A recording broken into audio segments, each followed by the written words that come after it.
아유, 반갑습니다. 아까도 말씀드렸듯이 MZ세대의 새로운 자기 발견, 일종의 젊음의 르네상스 시대가 왔다고 얘기를 해야 될까요? 윤석열 대통령의 비상계엄령이 가장 큰 성공 과일은 MZ세대의 자기 발견이다. 저는 그게 제일 기쁘고 행복했습니다.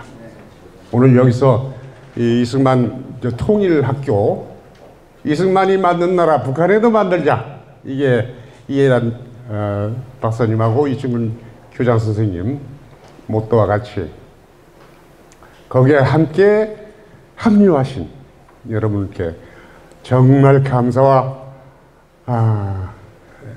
행복, 그걸 고백합니다. 오늘 그래서 제가 탄핵 얘기를 좀 하려고 그래요. 이 탄핵은 지금 우파 논객들은 이게 체제전쟁이다, 뭐 학자들도 연구자들 다 그렇게 해왔는데, 왜 탄핵이 체제전쟁인가, 요 탄핵 얘기를 좀 보시지요. 100년 전의 탄핵 이야기입니다. 100년 전, 몇 년도죠? 1925년 얘기죠.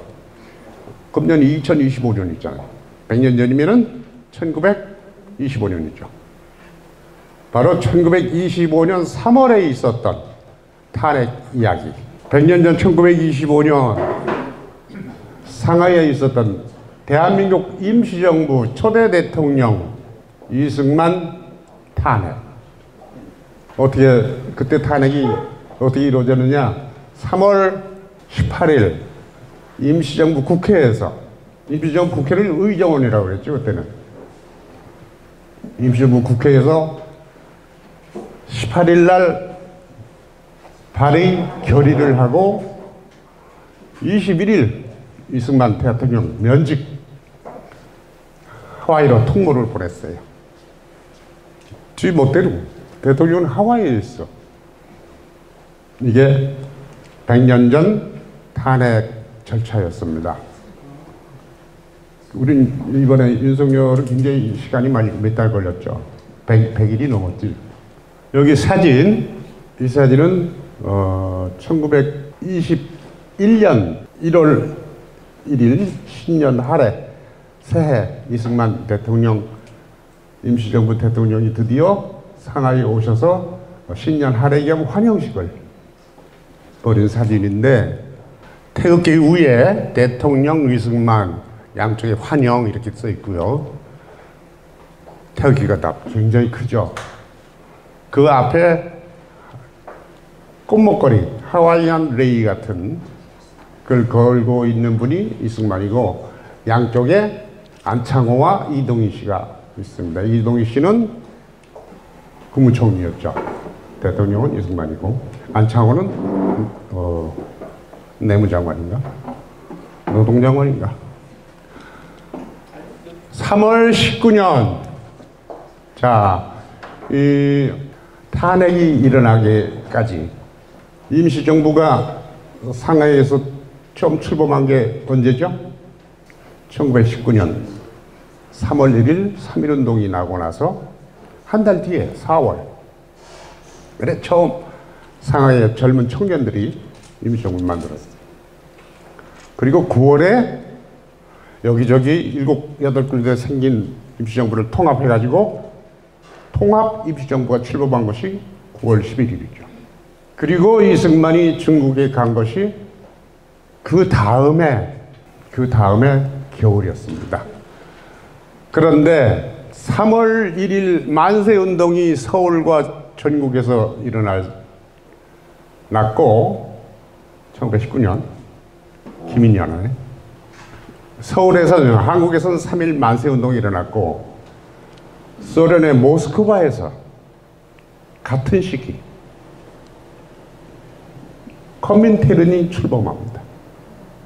커민테른, 커뮤니스트 인터내셔널, 국제 공산당 조직.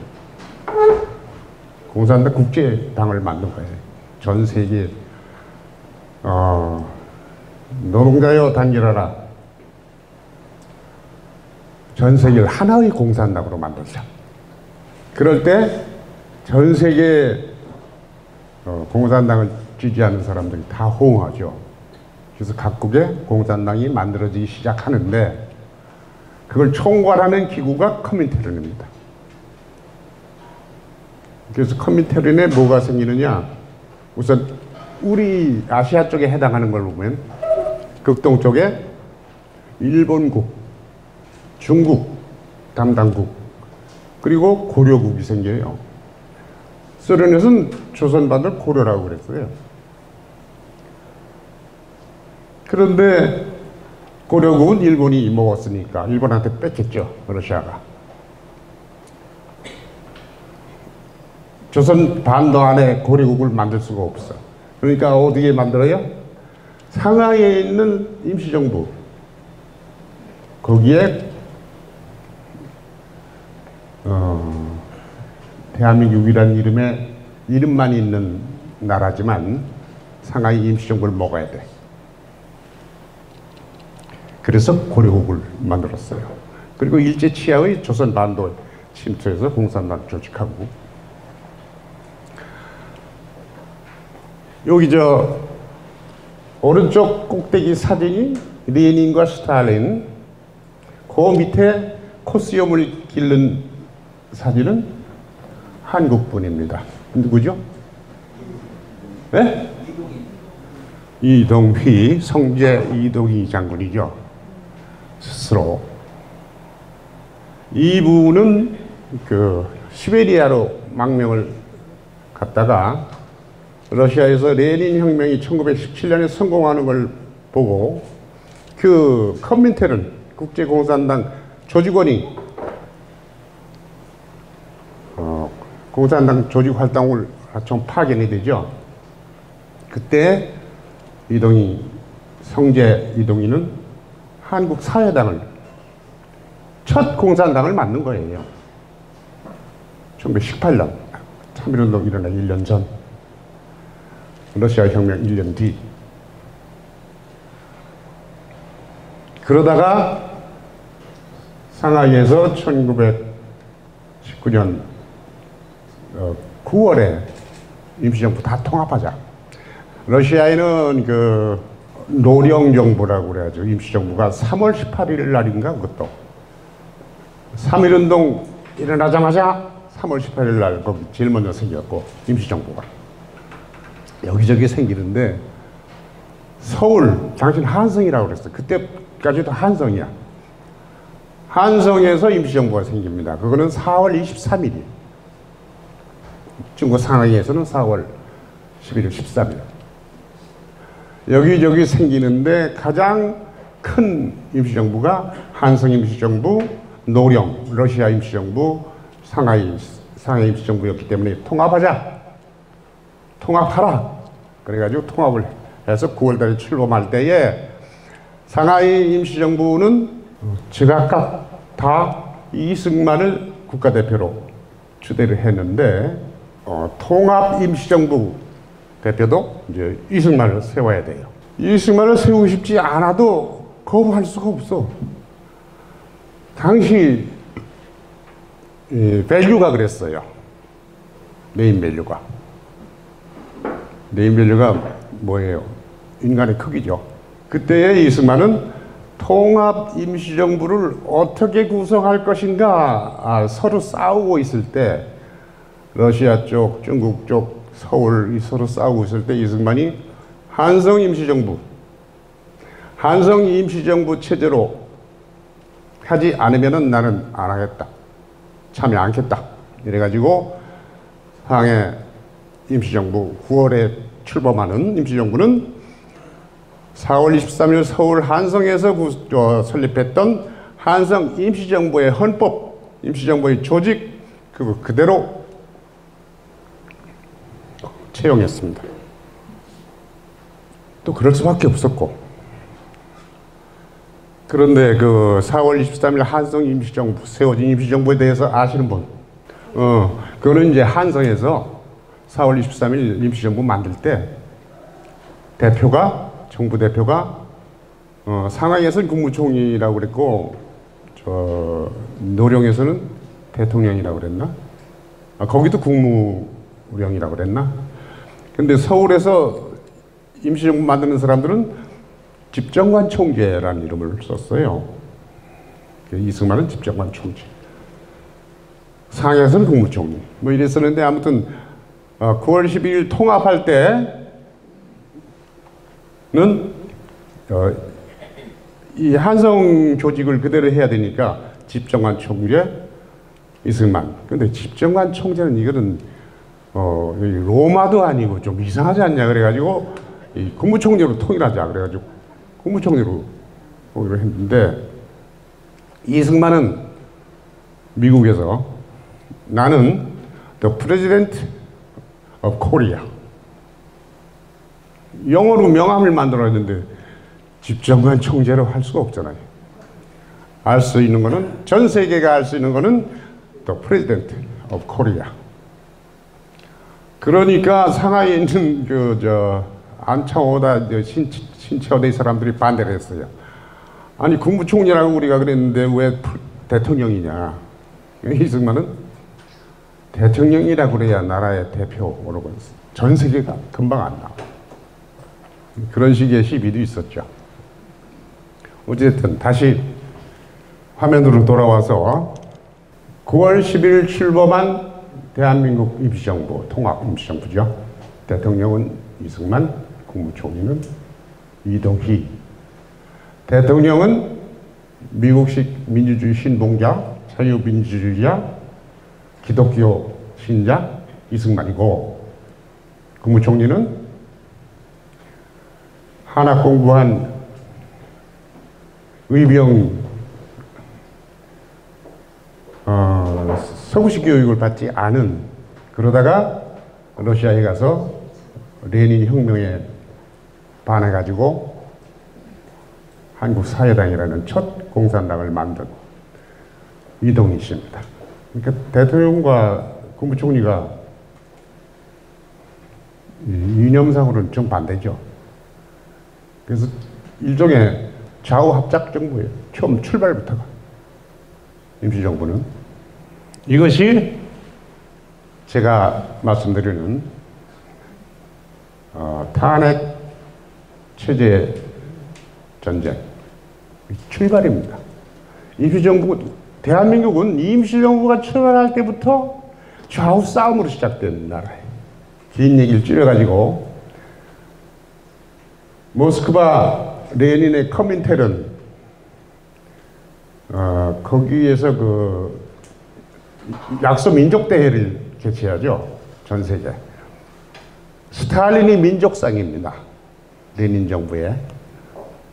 민족상이란 뭐냐면은 전 세계 커민텔은 전 세계를 국제 공산화로 통일하는 미션을 쥐고 각국 민족을 상대로 캠페인을 벌여야 하는 그 역할을 맡은 게 스탈린이에요. 그래서 1차로 전 세계 민족대회를 모스크바에서 개최하는데, 그때 모인 인원이 160여 명밖에 안 되는데, 대표가, 각국에서 간 대표가, 그 대표들 중에 51명이 한국 사람이었어요. 그만큼 3분의 1에 가까운 사람이 채울 정도로 소련의 레닌의 그 공산당 정부에 거는 기대감, 갈망이 컸죠. 너무 외롭고 돈도 없고 일본군한테 쫓겨다니면서 죽어야 되는 한국인, 독립운동가들 특히. 그러니 도와주겠다고 나선 사람은 레닌밖에 없어. 거기에 매달리는 거죠. 그래서 그렇게 많이 몰려간 겁니다. 거기 다 갔어요. 저 박헌영이, 그 젊은 박헌영이도 가고, 여운형은 물론이고, 김규식, 중립 민족주의자를 자청하는 김유식이기도 하고 아무튼 많이 갔어요. 그래서 이동이 시베리아 만주에 있던 공산주의자들은 말할 것도 없고 레닌을 몇 번 보느냐 이게 큰 영광이죠. 그래서 레닌을 만나가지고 레닌이 직접 대화도 하죠. 독립운동을 하려면 돈이 필요한데 할 텐데 얼마가 필요하냐. 그때 저도 모르게 나온 게 200만 루블이었어요. 더 많이 부를 걸. 자기 딴에는 이것도 어마어마한 돈이라고 생각하고 200만 루블을 불러가지고 결국 저걸 지원을 받는데 저 돈이 상하이 임시정부 총리 이동희한테 오는데 소련이 일시불로 안 줘요. 할부금처럼 이렇게 주는데 현금도 주고 금덩이도 주고 싸움이 나죠. 돈 싸움. 당연하죠. 삼시세끼 먹기도 힘든 판에 돈벼락이 쏟아졌어. 그래서 이동희는 이동희대로 그거 임시정부는 한 번도 안 내놓고 자기 근거로. 그러니까 그때 김구는 내무국장인가 뭘 맡고 있었는데 그 돈은 대한민국 임시정부 도와주는 돈인데 왜 이동희 네가 독식하느냐. 싸움이 벌어져. 그때 돈 운반책, 관리책을 김립이라는 사람이 하고 있었는데 그러다가 족치다가 말을 안 들으니까 밤인가 낮인가 길가에 걸어가는 그 친구를 쏴주게 해요. 그런 식으로 여러 가지 사연들이 많이 일어납니다. 그래갖고 이동희는 고려공산당을 창당하죠. 한국공산당입니다. 고려공산당이라고 그러고 나중에 무슨 이게 갈라져가지고 ML파다 무슨 이르츠크파다 여기저기 헤게모니 싸움, 돈 싸움 때문에 분열이 되니까 그렇게 당을 만들고 그럴 때 그 돈을 안 먹은 한국 사람은 없었다. 이런 증언들이 여기저기 남아 있어요. 심지어 그 역사학자 신채호 이 양반 말이죠. 그 돈을 가지고 책을 냈다. 이런 기록도 남아 있어요.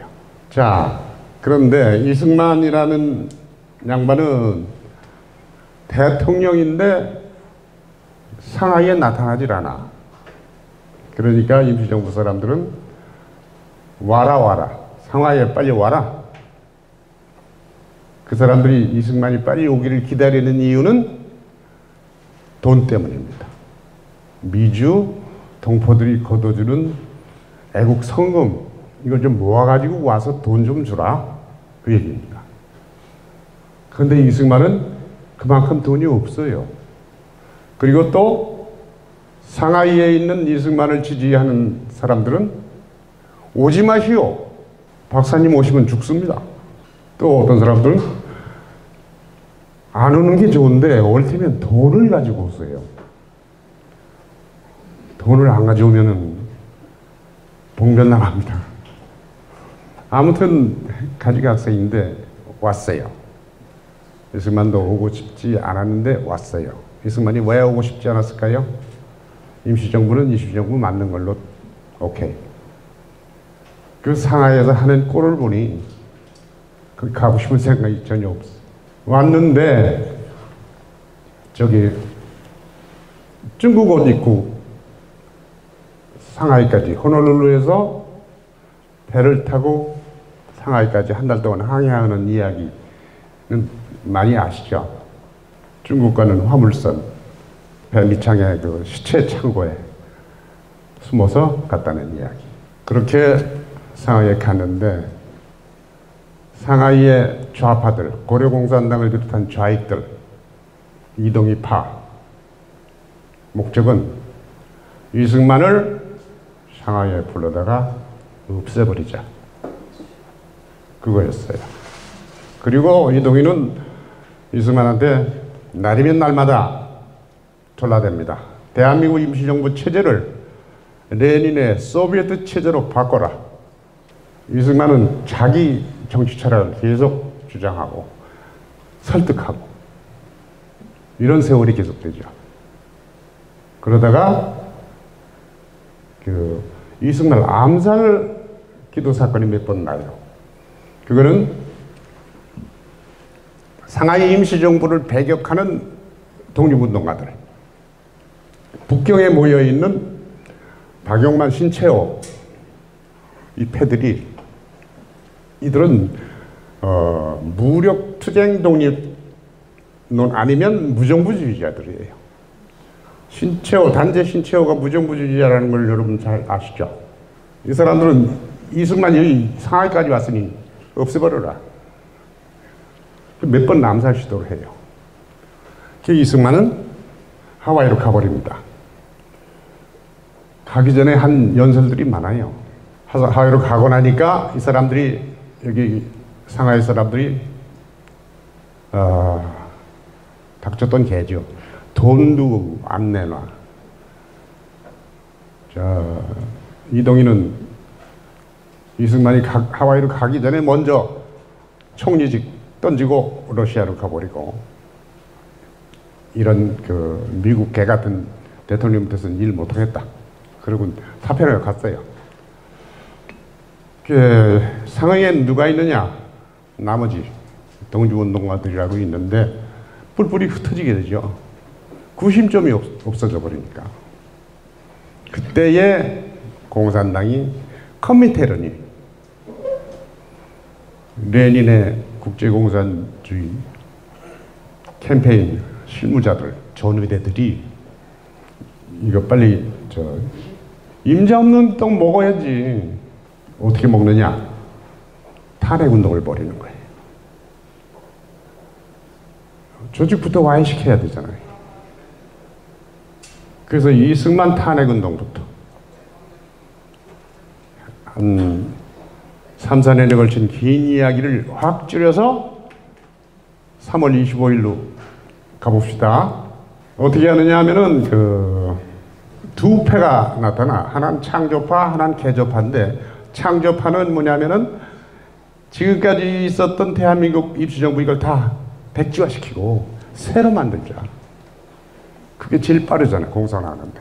그런데 공산당이 아닌 사람들은 아니다. 이 우리 정부를 파괴하면 안 된다. 개조하자. 개혁하자는 거죠. 여기저기 부분 수술하자는 거지. 그래서 창조파, 개혁파들이 싸웁니다. 싸우는데 공산당은 100% 창조파고 개조파의 두목은 안창호 선생이에요. 도산 안창호 선생. 그래갖고 결국은 이런저런 우여곡절이 많아요. 지저분한 우여곡절이 많은데 다 빼고 공산당패와 도산 창조파와 개조파 이 두 파가 합동으로 이승만 탄핵. 이승만 축출에는 이해관계가 같으니까 이승만 축출운동을 벌여 결과가 탄핵인데, 운동의 진두지휘를 안창호가 하죠. 안창호가 제일 높으신 분이고 제일 존경받는 분이고. 안창호 씨가 몇 살이죠? 몇 살이가 아니라 이승만이 75년생, 안창호는 78년생. 안창호가 3살 아래야. 이승만이 3살 형님. 이승만 빼고 제일 높고 제일 존경받는 지도자가 도산 안창호 선생이십니다.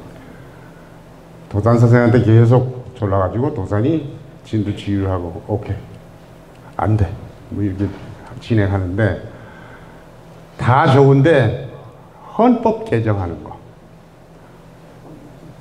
체제를 바꾸려면 헌법을 바꿔야 되죠. 헌법 바꾸는 게 체제 바꾸는 거니까. 대한민국 3.1운동이 만든 민주공화국 이거 깨부시고 소련식, 레닌 혁명식, 소비에트 집단체제 헌법으로 개헌하자. 헌법 개정안을 만들었어요. 안창호가 대통령 바꾸는 건 오케이. 헌법은 시기상조다. 이거 했다가 우리 보고 공산당이라고 몰아치고 어떡하느냐. 공산당 욕먹으면 안 되니까 헌법 개정은 잠깐 스톱. 그리고 이승만 축출 총력을 기울여서 아까 말씀드렸듯이 3월 21일 면직키고 3월 24일 의정원 임시정 국회에서 확인, 승인하는 거죠. 그렇게 탄핵 절차가 끝나요. 그런데 탄핵 절차 진행하기 전에 정부가 막 이 사람 독립운동 그 상하이 프랑스 조계 거기에 독립운동한다고 맨날 모여봤자 20명도 안 돼. 다 본국으로 가고 미국으로 가고 어디로 가고. 그 20명도 안 되는 사람들끼리 이런 장난을 하는 거예요. 공산하는데 얼마나 쉬워. 그래갖고 우선 이 탄핵 진행하는 준비 정부 그때까지 국무령도 없어요. 국무령이죠. 대통령이 골석이고 밑에 총리도 네가 했다 뭐 몇 달짜리 총리로 왔다 갔다 이런 판이니까 개판이죠. 그때 헌법을 우선 내각 책임제 헌법으로 바꾸자. 그거는 양쪽이 다 합의가 돼가지고 내각 책임제 헌법으로 뜯어 고쳐가지고 이거는 국무총리를 국가수반으로 바꾸자. 이 헌법 가지고 이승만이 탄핵되고 나면 이거 실시하자. 이런 식으로 합의해가지고 임시로 국무총리에 누굴 시키느냐? 김구를 시켜요. 그래서 김구가 하룻밤에 국무총리가 돼가지고 쌍놈이 벼락 출세했다. 이건 본인이 한 말이에요. 황해도 안압골 우리 천하가 다 아는 쌍놈 자식인데 내가 어떻게 총리라니 이건 영의정인데 영의정까지 될 수가 있냐.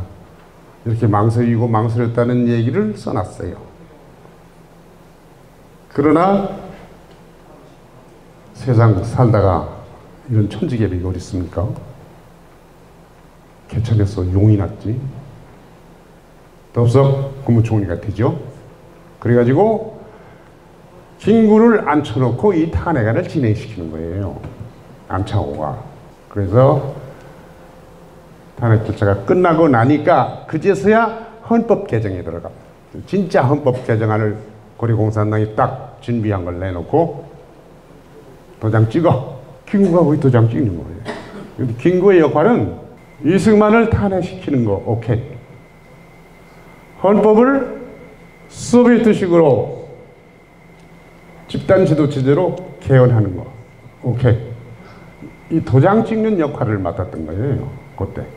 그러니까 그 헌법은 학자들이 기록해놓은 거 보면은 헌법 전문이 상해 대한민국 임시정부 헌법에서 앞에 전문이 뭐냐면 3.1 운동의 3.1 독립선언서가 헌법 전문이었어요.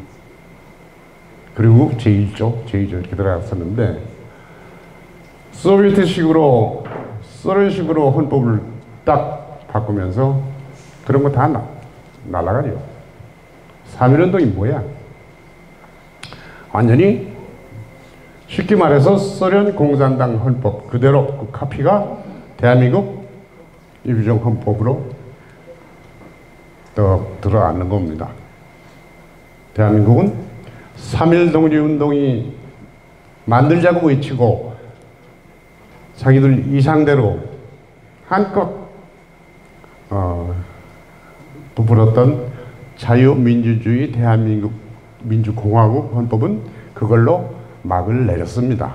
1919년 9월에 공포했던 대한민국 임시정부 헌법은 끝나고 1925년 3월 27일인가? 그때 통과된 소련식 헌법. 이게 대한민국 헌법으로 바뀝니다. 나라 이름 국호는 안 바꿨어요. 그 집단지도체제에 의해서 대표 누구? 김구 주석. 그때 주석이 되는 거예요, 김구가. 그러니까 공산당 헌법의 주석이 되는 거예요. 그런데 그때 김구가 공산주의자입니까? 김구는 공산주의가 뭔지 몰라. 처음에 김구가 임시정부에 취직한 게 경무부장이라는 직함을 받았어. 그건 뭐냐면은 임시정부를 지켜라. 저 깡패들한테 못 오게. 주먹 쓰는 경무부장. 이름이 경무부장이죠.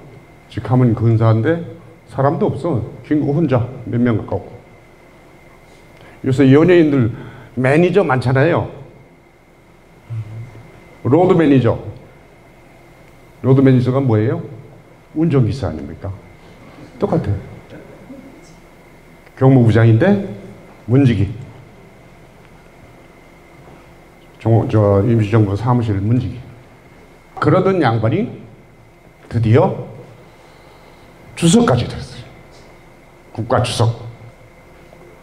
그것도 며칠 사이에.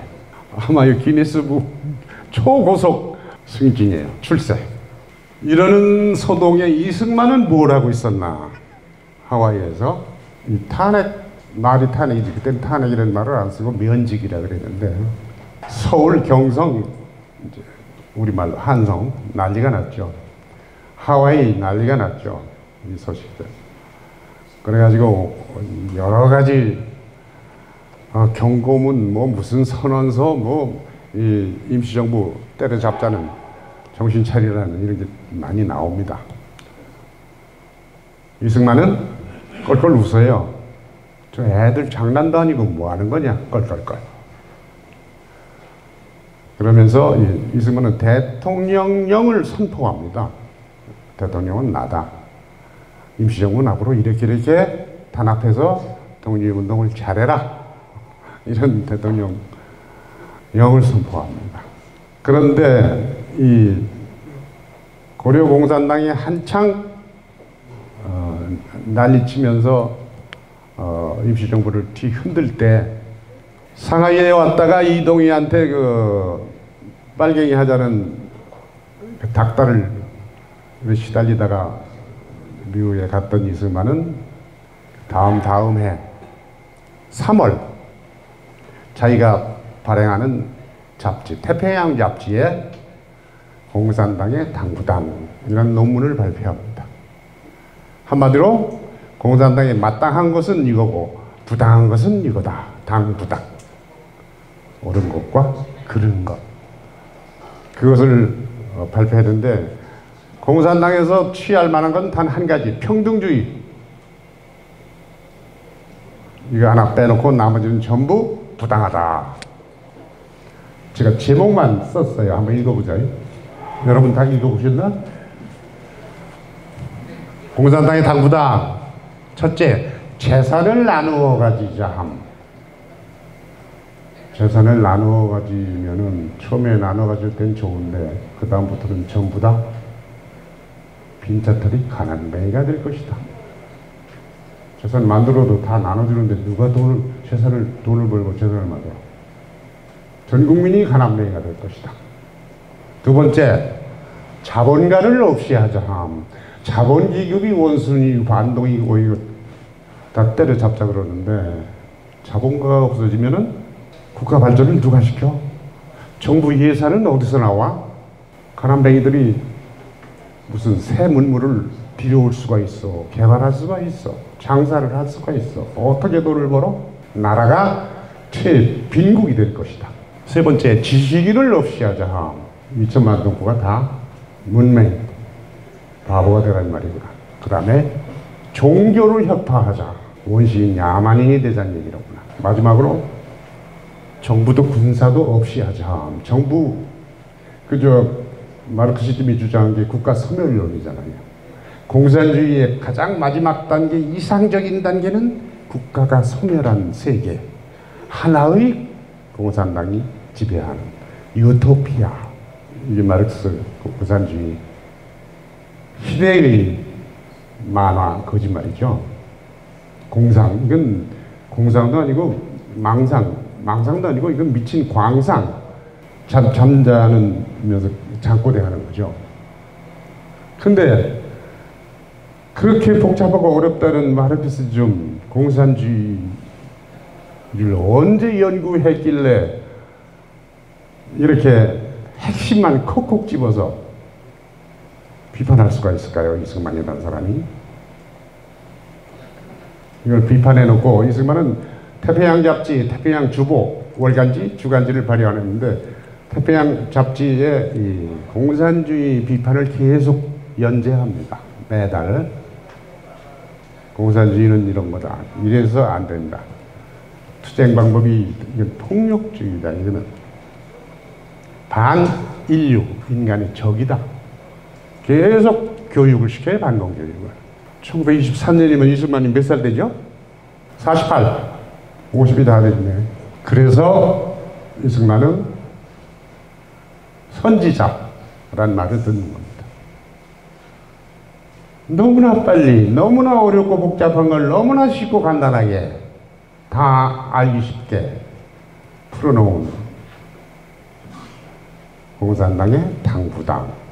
이거는 당시 세계 최초의 공산당 비판 논문입니다. 전 세계는 공산당이 황홀하죠. 레닌 혁명이 황홀해. 그때 미국, 일본 새빨개집니다. 그래서 이승만이 독립운동하기에 얼마나 애를 먹는지 모릅니다. 미 국무성, 백악관 국방성 전부 새빨개지니까. 이승만은 이 태평양 잡지에 공산당 당부당을 쓰고 비판하면서 그 끝에 써 있는 이 글을 제가 다시 한번 읽어볼게요. 공산당이 이러한데 설령 세상이 다 공산당이 되며 동서양 각국이 다 국가를 없이하여 세계적 백성을 이루며 총과 칼을 녹여서 호미와 보습을 만들지라도 우리 한인은 일편단결로 국가를 먼저 회복하여 세계 당당한 자유국을 만들어 놓고 군사를 길러서 적국의 군함이 부산항에 그림자도 보이지 못하게끔 만들어야지. 그러기까지는 설령 국가를 버려서 우리 2천만 동포 모두가 밀리언웨어가 된다 할지라도 우리는 결단코 원치 아니할지라. 우리 민족에게 제일 급하고 제일 기묘하고 제일 큰 것은 광복 사업이라. 임시정부에도 이걸 다 보내줬는데도 2년 뒤 25년 이승만을 면직시키는 거죠. 탄핵한 거죠. 이승만을 면직시킨 김구 체제 임시정부 아무도 없어요. 사람도 없고 돈도 없고 아무것도 없어요. 좌우합작하죠. 김구가 좌우합작하는 거 아십니까? 임시정부가 좌우합작하는 거. 임시정부 주석이 공산당 김원용을 데려다가 국방장관 시키고, 그게 일본의 태평양전쟁이 터지고 그 다음 해죠. 그때 이승만이 계속 말립니다. 우리 독립할 날이 멀지 않았는데 왜 공산당을 끌어들이느냐. 공산당은 이러거든. 내 말을 그렇게 모르는. 그렇게 말렸는데도 김구는 그냥 다 돈이야, 돈. 장개석이가 또 모택동과 좌우합작하면서 김구 보고 당신들도 좌우합작하라. 어느 파에 돈을 줘야 될지 우파냐 좌파냐가 아니라 여러 가지 파벌들이 다 손 내밀고 돈 달라고 그러니 이거 다 잘라버리고 결국은 김구한테만 돈을 주는 거죠. 그런데 김구보다 더 장개석 돈을 더 잘 먹는 게 김원용 민족혁명당 만들어가지고 민주주의로 민주체제를 타도하라. 이게 뭐냐? 민족전선, 민족통일전선 슬로건입니다. 아까 스탈린이 민족상을 맡았다고 그랬었죠. 러시아의 민족상.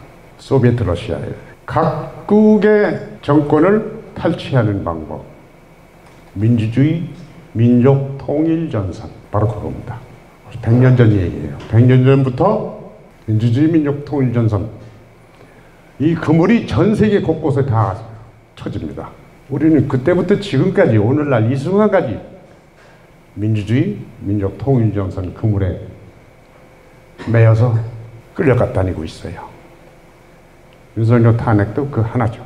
1946년 2월 평양에서 북조선 임시인민위원회가 발족합니다. 바로 북한 단독 정권 출범이죠.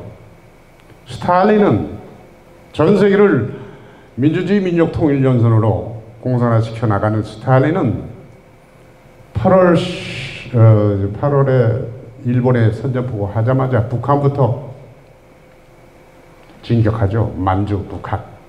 그래가지고 8월 20일 넘으면은 북반부 점령을 끝내고 서울로 진격합니다. 미국이 38선을 제안해서 스탈린이 그걸 받는 바람에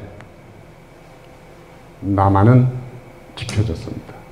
소련군이 점령을 못했어요. 그리고 9월 달에 스탈린이 북한에 보낸 민주기지론이라는 비밀 지령이 있다고 여러분 얘기 들었죠?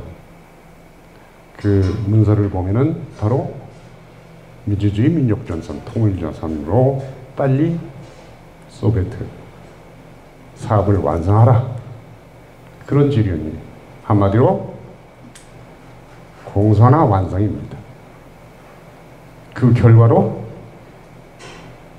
이듬해 46년 2월에 북조선 임시인민위원회가 출범한 겁니다. 그러니까 해방되고 불과 6개월 만에 북한 단독 정권이 수립됐는데 그 수립되는 과정에서 뭐가 일어나죠? 친일파 청산. 민족주의 통일전선에 응하지 않는 놈들은 전부 친일파. 부자건 가난뱅이건. 그래가지고 정권 수립 즉시 토지 국유화, 토지 개혁부터 하죠. 전 북한 산천이 공산당 재산으로 바뀝니다. 아까 말씀드렸듯이 그 스탈린의 민주기지 지령문 해방 한 달 뒤 9월 20일에 북한 총독 슈트코프한테 보낸 지령문. 슈트코프가 북한 총독, 북한 공산화 총책임자입니다. 이 사람은 이미 스칸디나비아에는 핀란드, 그 밑에 발틱 3국 이런 데 공산화 시키는데 실적이 빛나는 스탈린의 개예요. 자, 민주주의로 민주주의 타도하라. 이거는 해방 후부터 오늘날까지 남한에서 시행되고 있는 갈수록 더 큰 성공을 거두는 대통령을 2명이나 탄핵시키는, 그래서 아직도 탄핵은 끝나지 않았죠. 29번, 30번 탄핵을 하고도 그 탄핵 세력은 한덕수 또 한대. 한덕수가 말 안 들으면 또 한대. 그 밑에 줄줄이 다 전 강요가 없어질 때까지. 전 강요가 없어진다는 말은 대한민국이 소멸하는 거죠. 대한민국 소멸 때까지. 지금 우리가 여의도를 보면서 그냥 통상 벚꽃이 만발한 여의도, 고층 빌딩 야경이 아름다운 여의도가 아니에요. 그 속에서 대한민국이 어느 순간 소멸할지 모릅니다. 개헌을 좌우 없이 부르짖습니다. 우리가 생각하는 개헌, 우파가 생각하는 개헌, 탄핵파 민주주의 민족 통일 정선이 생각하는 개헌은 전혀 다릅니다. 아시죠?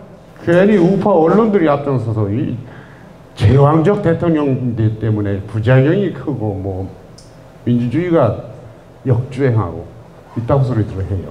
이거는 착각이죠. 한마디로 착오입니다.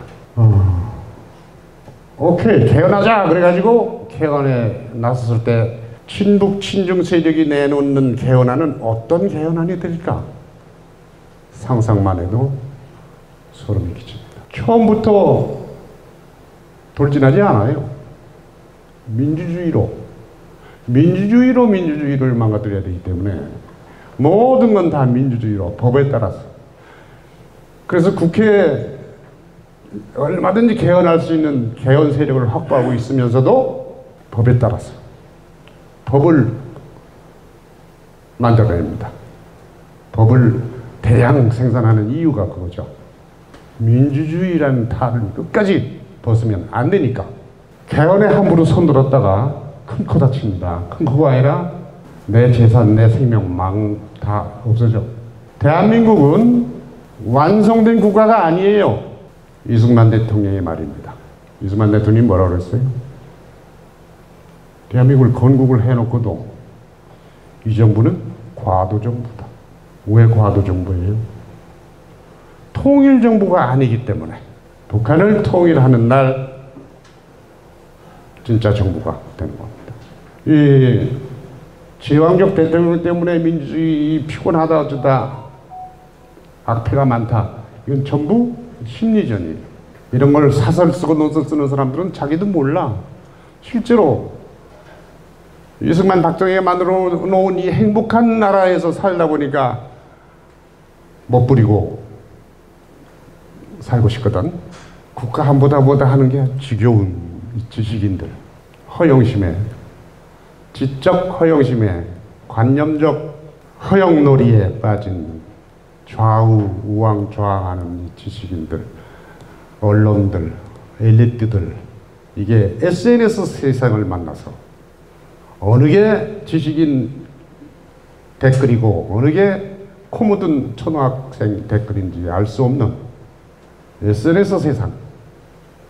SNS라는 괴물, 거대한 쓰나미, 이 쓰나미에 밀려서 지금은 상하 좌우 어른 아이 남녀 구분이 없는 세상이 됐어. 한 덩어리에 함정만 있을 뿐이야.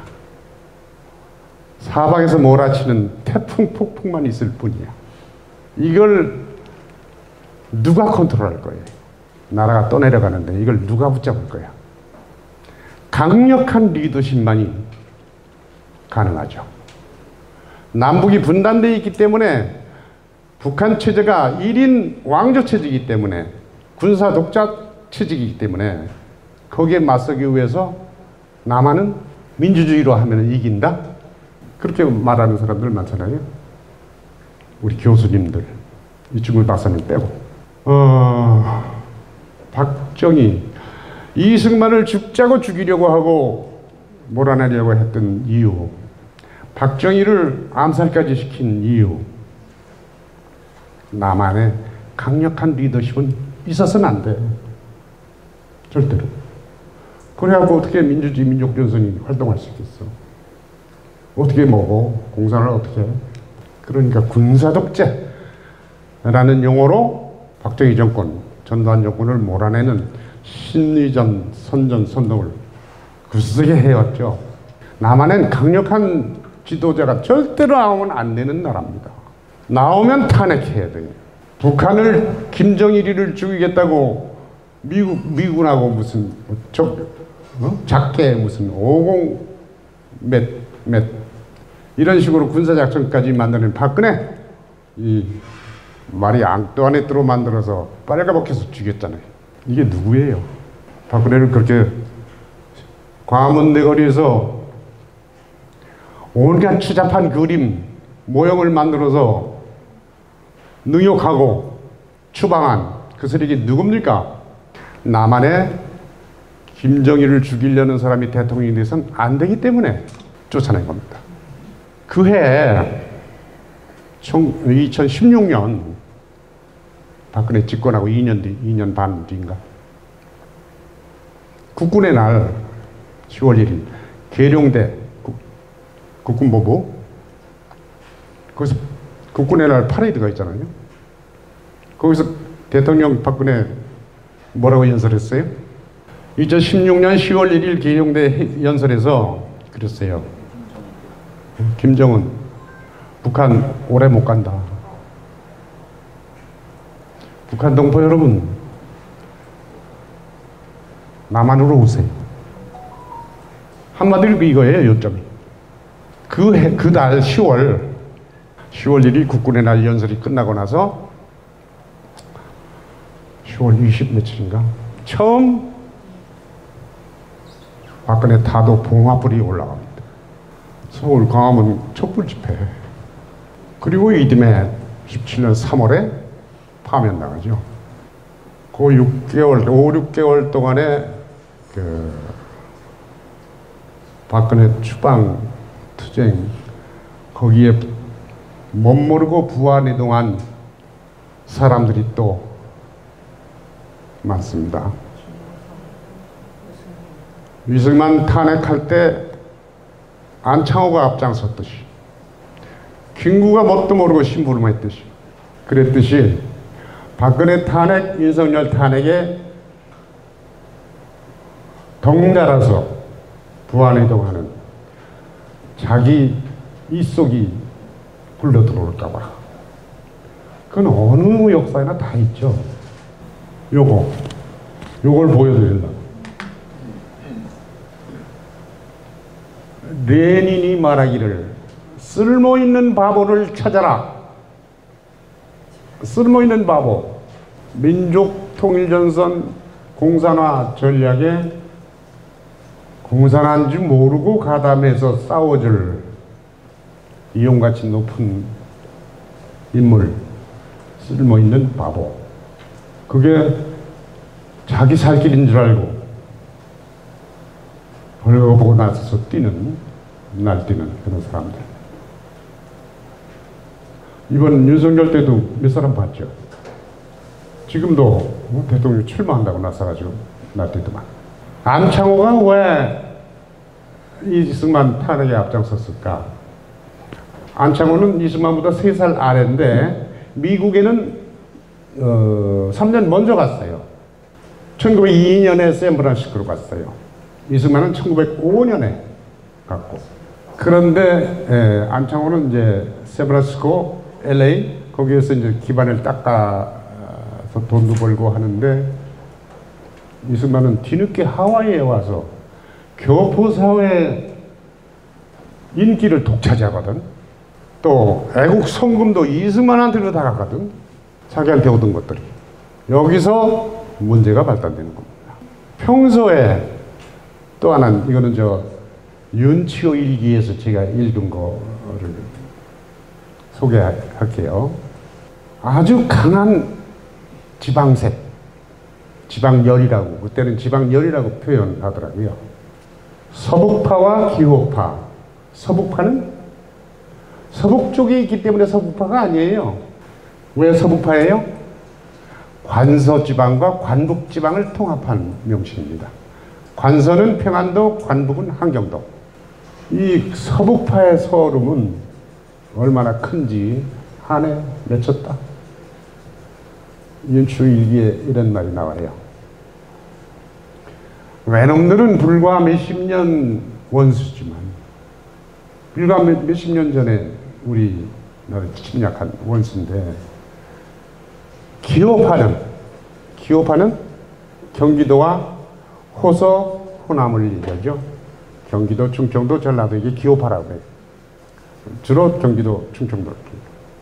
이 기호파는 몇 년? 일본 놈은 길어야 그지가 몇십 년인데, 20, 30년인데, 기호파는 천년의 원수다. 고려시대부터 서북파를 차별했어. 출세를 안 시켜줘. 한양 진출 막아. 그러므로 우리 독립운동은 기호파를 완전히 제거하고서야 독립운동이 끝났다고 말할 수 있다. 라고 써놓은 글을 윤치호가 글로 보고 말로 듣고 자기 일기에다가 통탄하는 기록을 해놨어. 이게 하나가 아니야. 부산이 왜 이래 또? 10번도 넘게 일기에 나와요.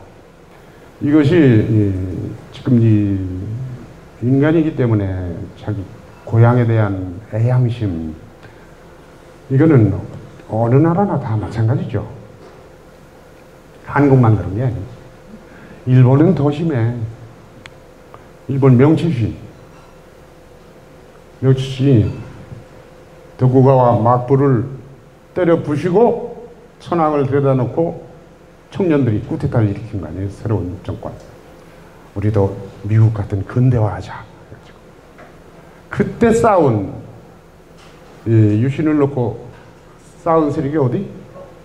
유명한 서남전쟁이라는 게 있고요. 가고시마하고 야마구치 조슈 쪽하고 싸운 거. 그것만이 아니라 막부군하고 막부를 지지하는 쪽이 어디죠? 후쿠시마, 아이즈. 후쿠시마 본사가 가장 막부에 충성스러웠어요. 그 고향 사람들, 가고시마 사람들은 지역 감정이 보통이 아닙니다. 일본 명치유신 주역들에 대한 앙심, 원수. 그런데도 일본 사람들은 큰일에는 협력을 잘해. 이번에 트럼프 사태 때도 야당이 지금 현재 일본에 7개가 있어요. 전부 여당과 힘을 합치자.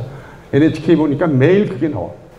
얘기가 딴 데로 샜는데, 그래서 그냥 라이벌 의식이다, 이 지역 감정이다, 이런 것 때문에 나라를 망치는 대열에 저도 모르게 끌려 들어가는 이런 사람은 되어선 안 되죠? 예. 문답으로 1시간을 좀 보냈으면 싶은데요. 또 문답만 하기 심심하니까 여기 화면에 띄운 거는 작년에 강의했던 그 위대한 3년. 여기 젊은 분들은 못 들으셨을 것 같아서 잠깐 훑어보고, 위대한 3년이라고 제가 이름 붙인 이 3년은 언제부터 언제까지냐? 1952년부터 53년, 54년.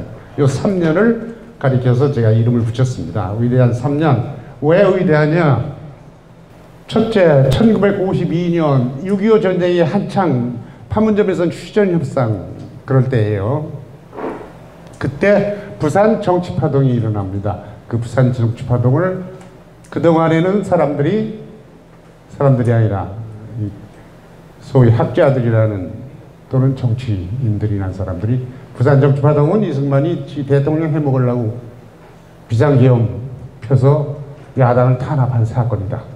그렇게 얘기했는데 외형상 그렇게 말할 수도 있고 본질적으로는 직선제, 대통령을 국민들이 직접 뽑는 직선제로 헌법을 개헌하기 위한 파동이었어요. 왜 그랬느냐? 48년 초대 대통령, 52년 2대 대통령 선거해죠. 그런데 6.25가 터져가지고 이승만이 휴전을 결사반대합니다. 미국이 추진하는 일방적인 휴전. 아니 북한까지 압록강 두만강까지 통일이 눈앞인데 무슨 휴전이냐. 통일해놓고 휴전하라. 그게 휴전이다. 그렇게 주장하는데 미국은 no. 중공군이 참전하니까 전부 철수. 북한 압록강까지 갔던 유엔군이 다 철수합니다. 이 싸움, 휴전 반대 싸움, 이것이 이승만의 독립투쟁의 하나죠. 통일 독립을 이루려는 독립투쟁. 그런데 미국은 휴전을 반대하는 이승만 제거하고 미국 말 잘 듣는, 휴전하라면 오케이 휴전하는, 미국 무성 기록이 그렇게 돼 있어요. 미소가 상냥하고 부드러운 남자를 이승만 대신 한국 대통령으로 뽑자. 왜냐하면 52년 대통령 선거는 누가 해요? 국회의원들이 합니다. 건국 헌법의 대통령 선거법은 간접 선거죠. 국회에서 국회의원들이 모여서 투표로 대통령을 뽑아요. 이승만도 초대 대통령 그렇게 당선됐죠. 그런데 이승만 이거 아니다. 국민들이 직접 뽑는 직접 선거 헌법 바꾸자. 왜? 미국이 나를 제거하려고 그래. 내정 간섭이야. 대통령은 국민이 선택해야지. 국회의원들은 미국한테 매수당해가지고 저희들이 대통령하고 싶어 미국하고 손잡고 미국과 공모해가지고 이승만을 몰아내려고 그래. 이승만이 가만히 있겠어요? 보나마나 그 김성수 야당, 인천 김성수 선생이 이끄는 야당의 장면을 이승만이 초대 미국 대사 시켰다가 초대 국무총리로 또 데려왔죠. 장면을 시키려고. 장면이 대통령 되면 보나마나 금방 분단되고 남한은 이제 미국 식민지가 될 판이야. 미국 말이 줄줄 끌려다닐 테니까. 그러니까 이승만이 뭐라 그럽니까? 아니 중국한테 500년 사대주의하고 일본한테 40년 사대주의하고 그것도 모자라서 이제는 새로운 천자, 새로운 저 황제, 미국 황제 모실 테냐? 그렇게 싸웁니다. 그래가지고 미국과 싸우고 여기 참전했던 유엔국 16개국만이 아니라 그 의약품이다 뭐다 지원하는 국가까지 다 합치면은 69개국이 넘죠. 유엔 기구 대표들이 이승만한테 압력을 가하고 계엄령 빨리 해제하라. 이거는 민주주의가 아니다. 미국 대사는 날이면 날마다 이승만 찾아와가지고 졸라댑니다. 그다 물리치고 끝내 뜻을 관철하죠. 미국이 지쳐서 포기합니다. 이승만 제거를 포기하고 야당과 손잡고 국회에서 꾸짖다 하려던 걸 포기합니다. 그래서 결국 개헌안이 통과되죠. 이승만이 제출했던 개헌안. 그게 부산 정치파동의 진상이에요. 이승만이 대통령 하고 싶어서가 아니라 휴전을 반대하고 휴전을 막고 통일 대통령을 하고 싶어서 북진통일, 단독 북진통일, 미국이 안 하면, 유엔이 안 하면 나 혼자 하겠다. 그때부터 투쟁하죠. 정치적인 쇼도 아니고 미국과 그냥 해보는 흥정도 아니고 이건 이승만 진심이에요. 아니 40년 독립운동 하다가 왔더니 분단된 조국이야. 반토막 났어. 이게 독립운동가들로서 이승만만이 아니라 당시 독립운동가들로서 받아들일 수 있는 현실입니까? 있을 수 없는 일이죠. 그러니까 소련에 붙은 세력 빼고 나머지는 난감하죠. 그래서 이 대표적인 반미 투쟁이에요. 그것이 미국의 식민지가 되려는 남한을 지켜냈다고 해야 될까요? 좋게 말하면. 어쨌든 대한민국 헌법 제1조 대한민국은 민주공화국이다. 주권은 국민에게 있고 모든 권력은 국민으로부터 나온다. 이것을 주권재민이라고 그러죠. 주권이 국민에게 있다. 이것을 명실상부하게 주권을 국민의 손에 쥐어준 사건. 그래서 대통령을 국민이 직접 뽑는 나라로 만든 그 사건이 부산 정치파동입니다. 그래서 나는 이것이 위대한 일년이다 라고 이름을 붙였어요. 두 번째 위대한 인연은 그 다음에 휴전이 있고 한미동맹 조약 체결이 있습니다. 그래서 이 한미동맹은 미국 학자들이 말했듯이 한반도를 지키는 만리장성 한미동맹.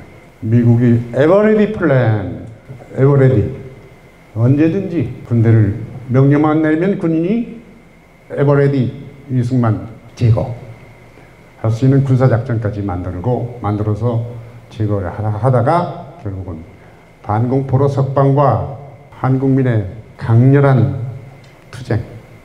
이게 미국이 결국은 굴복하고 한미동맹을 맺습니다. 근데 이 이승만 제거에 제일 앞장섰던 미국, 그 중에서도 미 8군 사령관이 한 사람이 있어요. 맥스웰 테일러.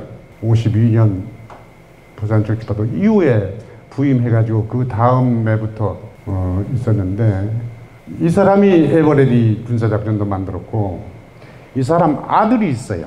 이 사람이 쓴 책이 뭐냐면 이승만 까는 책이야. 고집쟁이, 협작군, 사기꾼 뭐 별의별 욕을 다 했는데 부자가 테일러 사령관하고 그 부자 얘가 이름도 알렌으로 가명을 써가면서 알렌 문서가 많죠. 한국에 대해서 기록한 당시 그 부자의 이승만 제거작전 이거 기억해야 돼요.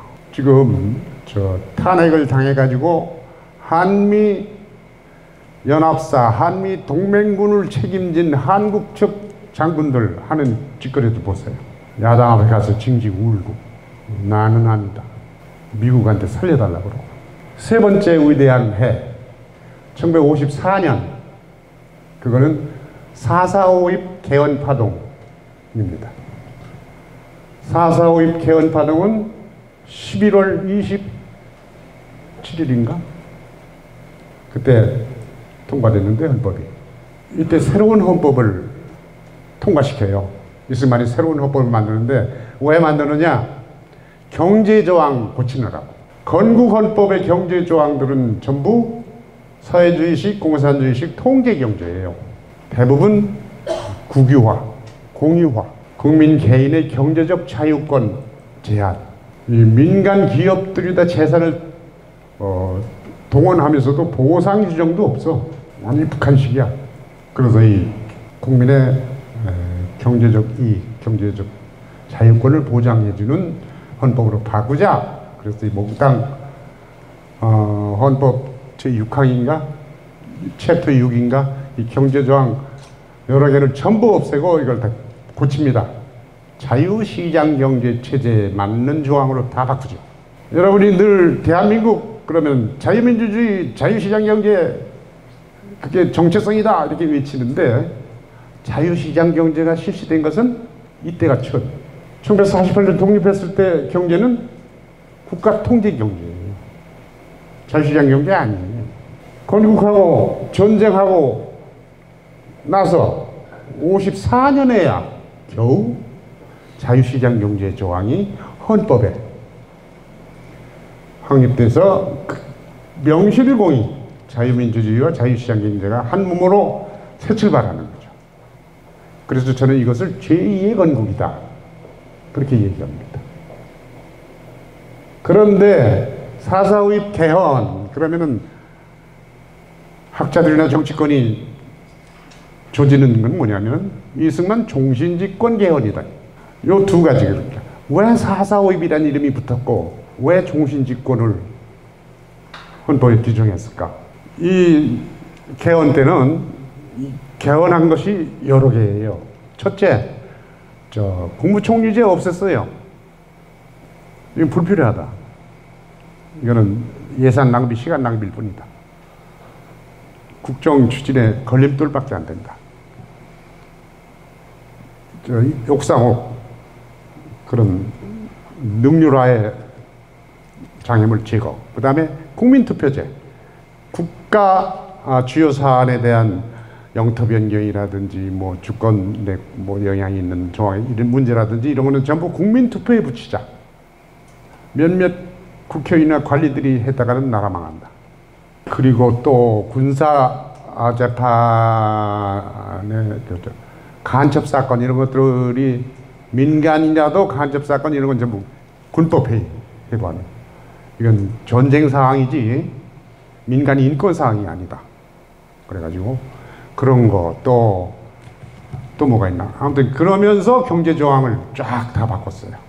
그러면서 그 개헌안 맨 끝에 뭘 붙였냐면은 헌법 부칙으로 새로운 헌법의 부칙 사항으로 뭘 붙였느냐. 이 헌법이 개정될 당시의 대통령은 헌법 몇 조더라? 156조인가? 몇 조에 적용을 받지 아니한다. 이렇게 해놨어요.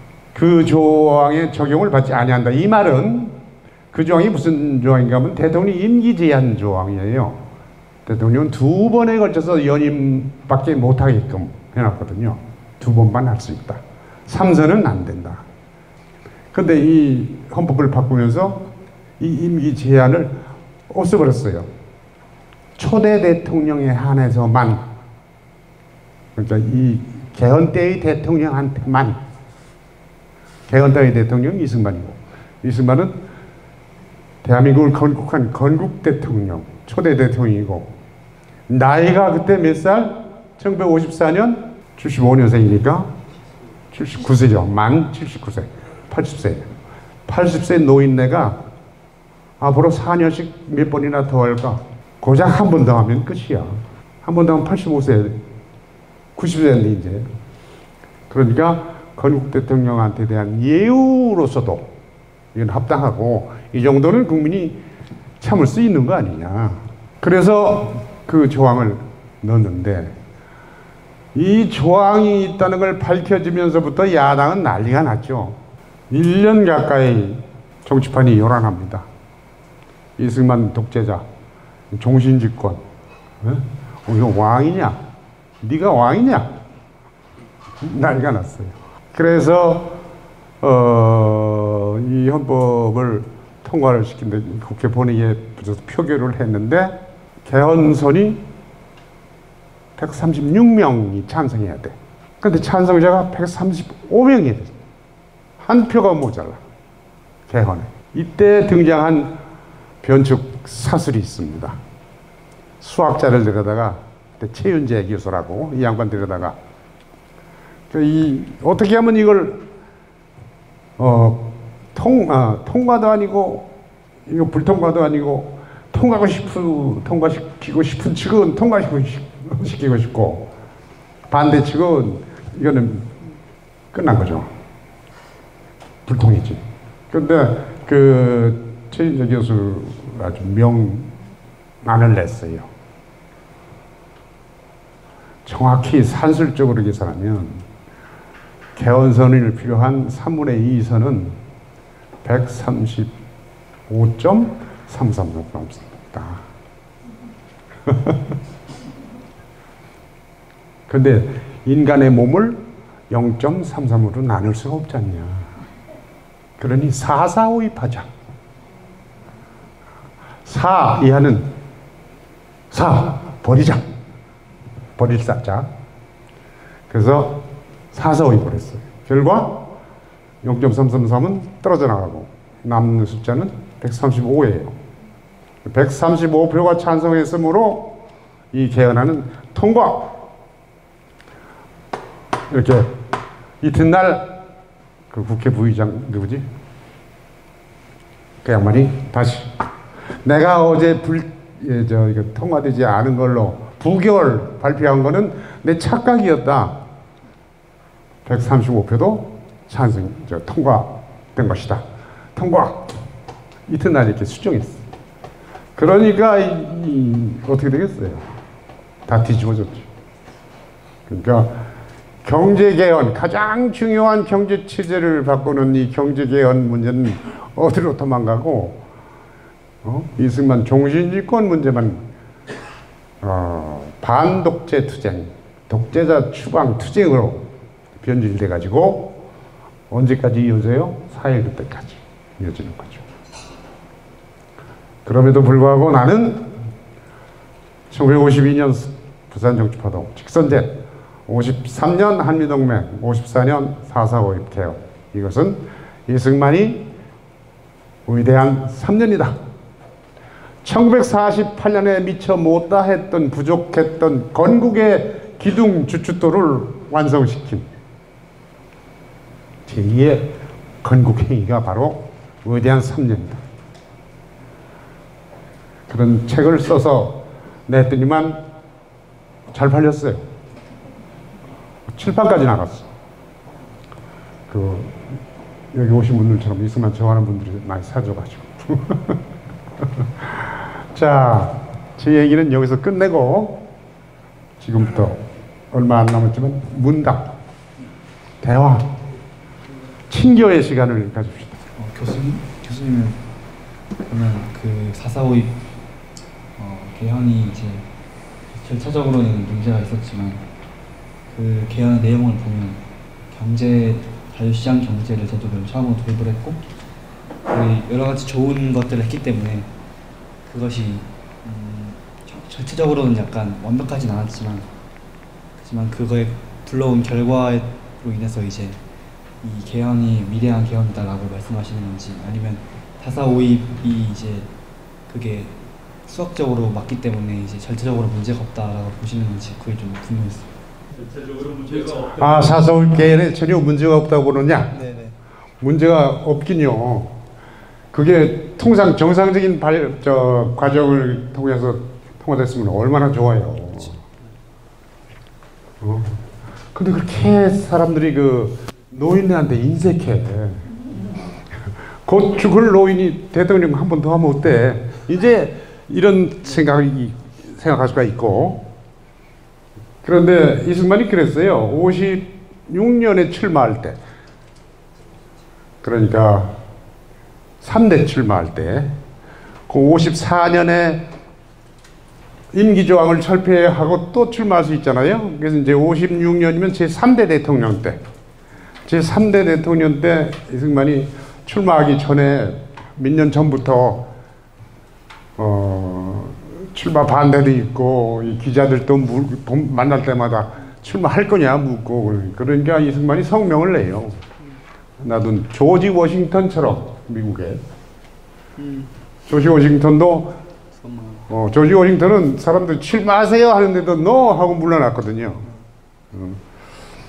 나도 그렇게 하고 싶다. 그런 성명까지 발표하면서 그러나 국민들이 원한다. 이 나라의 위험이 존속하는 한 어떻게 하면 좋을지 고민이다. 그렇게 솔직히 말도 하고 그런데 이제 변형태 총리께서 그 4.4.5 개헌할 때 그 변형태 총리가 말씀하신 게 있어요. 변형태 총리가 유엔 총회 마치 그때가 11월 유엔 총회에 참석했을 텐데 미국 기자들이 다 들어서 변형태 총리한테 이승만 독재자가 저거 진짜 독재하려고 헌법 바꿨다. 변 총리 당신 견해는 어떠냐 이렇게 물었어요. 그러니까 뭐라고 변형태 총리가 답변을 했느냐. 지금 한국 대통령 이승만 박사는 소련의 국제공산주의가 발목을 잡아서 은퇴하고 싶어도 못한다. 만약 이승만 박사가 은퇴한다면 지금 이번 선거에 출마하겠다고 나설 우파 사람들이 아마 50명도 넘을 거다.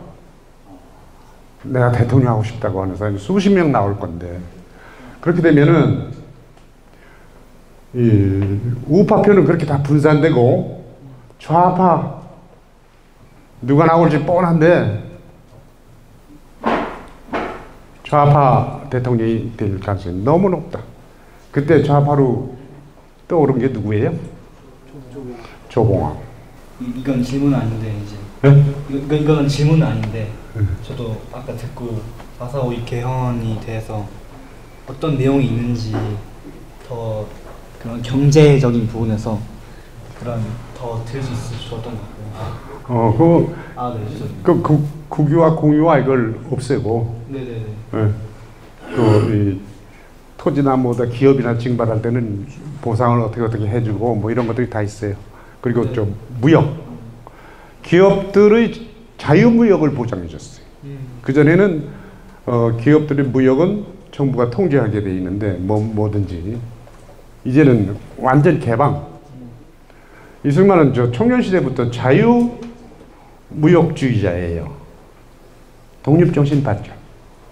이승만의 책 독립정신. 그것들을 여러분 좀 보시기 바랍니다.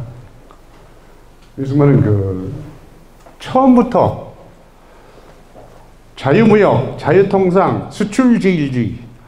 여러분 박정희가 수출 대국 만들 줄 알죠? 천만의 말씀. 수출 수입 자유통상이 우리 돈 벌게 해주고 국민의 수준을 하늘까지 높여줄 것이다. 전 세계 선진국하고 똑같이 해줄 것이다. 이게 자유통상이다. 그렇게 주장한 이승만입니다. 감옥에 있으면서 이걸 썼어요. 1899년부터 1905년까지 4년 8월까지 감옥에 있었잖아요. 8월에 나왔는데 그동안에 논설을 쓴 게 600편 가까이 돼요. 몰래 감옥에서 논설 써서 감옥 바깥으로 내줘가지고 자기가 창간한 신문, 제국신문에 실려요. 종신제수가 몰래 논설 써서 신문에 게재해서 거의 날마다, 이거는 전 세계 언론사상 없는 일입니다. 이승만 얘기하면 자꾸 눈물 나올 때가 많아가지고. 그 논설이 다 남아있어요. 그거 보면 농자 천하대본이 아니라 상자지 천하대본이다. 상자 천하지 대본. 상자, 장사하는 사람, 상인. 감옥에서 쓰였어요. 고종 때. 그러면서 거기 그걸 다 쓴 거죠. 무역이 어떻게 우리한테 이로운지. 지금 나라 문을 닫고 500년을 살았는데 밖을 보라. 서양이 어떻게 변했는지. 일본을 보라. 우리가 그렇게 멸시하는 야만인 외놈들을 보라. 어떻게 변했는지. 그 글 구글링하면 나와요. 읽어보세요. 상자 천하지 대본. 제국신문 사설이야. 그것뿐인가? 오만 것 다. 그 논설들이 이승만이 감옥에서 자기가 세우고 싶은 나라의 모양, 이런 모양의 나라를 나는 만들고 싶다. 바꿔 말하면 대한민국 건국 설계를 한 거예요. 그렇게 감옥에서 설계 구상했던 나라가 오늘의 대한민국입니다. 이승만은 백성들의 의식을 빨리 해방시켜야 돼. 노예 해방. 링컨의 노예 해방, 흑인 노예 해방 차원이 달라요. 백인 대통령이 해방시킨 미국의 흑인들은 단순히 신체적 자유, 이동의 자유 이런 것만 얻었을 뿐이지 학문의 자유, 정치적 자유, 경제적 자유 없었어요. 이승만은 이걸 읽어야 해결한 거예요.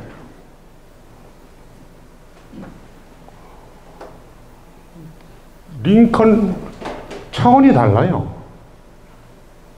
다들 이 문화적 미국 사대주의자들이 돼가지고 그쪽 우선으로 생각하는데 네버.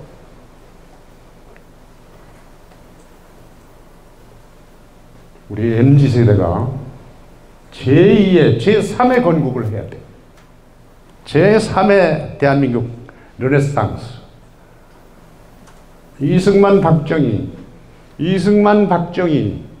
이승만 그만두고 1년 만에 금방 박정희가 바톤 터치했다. 이게 전 세계 여러 국가 중에 대한민국에 우리 국민들이 하나님으로 받은 기적 같은 행운이야. 그죠? 동감하시니까 박수 치는 거죠. 예, 좌파로 넘어갔으면 큰일 났죠. 좌쪽이 아니라 민주당이 1년만 더 했어도 큰일 났어요. 이게 민주당 기념을 없애버리겠는데 민주주의를 없애버리겠어요. 그거는 여의도 가서 말씀하시고. 이승만은 미국을 배워서 미국의 파워를 건국, 우리 국민 노예 해방 국민근대화, 그러니까 현대 국민국가를 만들었어요. 한마디로 국민이 주인이 되는 국가. 아까 위대한 3년의 4.4.5입 또 부산 정치파동, 이게 전부 국민을 주인으로 만드는 헌법이에요. 우리 헌법이 완성된 게 1954년이라고요. 1948년이 아니고 1948년 10월 17일 공포된 건국헌법, 이건 완성품이 아니야. 그 완성품은 1954년에 나왔어요. 그게 진짜 건국, 건국의 완성. 그것만 건국의 완성입니까? 아니죠. 경제가 자립할 수 있어야지. 헌법에만 만들어놨다고, 경제 조항 바꿨다고 경제 자립이 되나? 아니죠. 경제 자립은 뭘로 해야 돼? 돈. 돈은 어디서 나와? 미국. 우리가 손 벌리고 돈 주시오 할 때는 미국밖에 없어. 그런데 미국에서 미국을 공부하고 미국을 연구하고 미국 지도자들과 네트워킹이 탄탄한 이승만 밖에 미국한테 구걸할 사람이 없어요. 그래서 아까 변형대 총리가 말했듯이 그때 발효된 한미동맹과 한미동맹 발효와 함께 미국의 원조자금 8억 불, 이게 동시에 쏟아져 들어오는데 미군도 들어오고 달러도 들어오고, 이거 만든 게 이승만이잖아요. 이 사람이 대통령 더 해야지. 그래서 4.4.5입에 그런 조항을 넣은 거예요.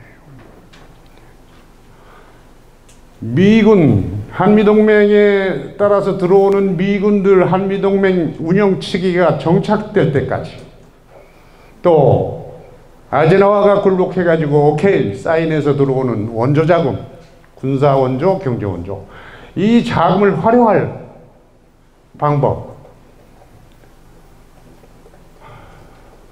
이게 떨어지면은 그 다음에 또 원조 요청. 누가 해? 80노인 이승만밖에 없어. 그래서 4.4.5입 개헌에 그런 부칙을 넣은 거예요. 그리고 야당이 죽자고 반대했지만 그걸 무릅쓰고 밀고 나간 거예요.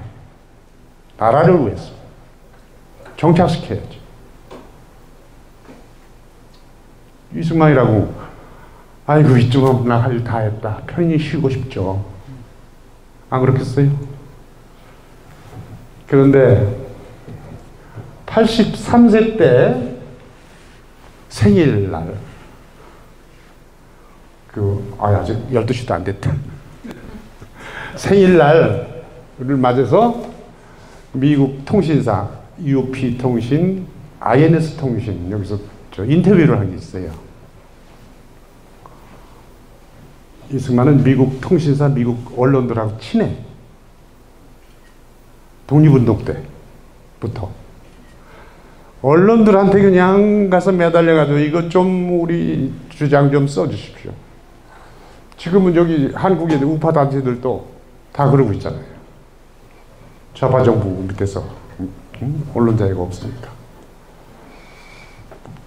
그 83세 생일 때 인터뷰를 했는데 장수의 비결이 뭐요? 83세인데도 팔팔하니까. 그러니까 이승만이 대답을 해. 우리 아버지가 가르쳐 주신 대로 나는 열심히 노력하고 있다. 아버지가 아니라 가친이라고 그랬던가? 우리 가친께서 가르쳐 주신 바가 뭐냐? 사람들은 피곤하면은 쉬고 싶어 한다. 쉬고 싶을 때 일을 더 하면은 자기도 모르는 에너지가 솟아난다.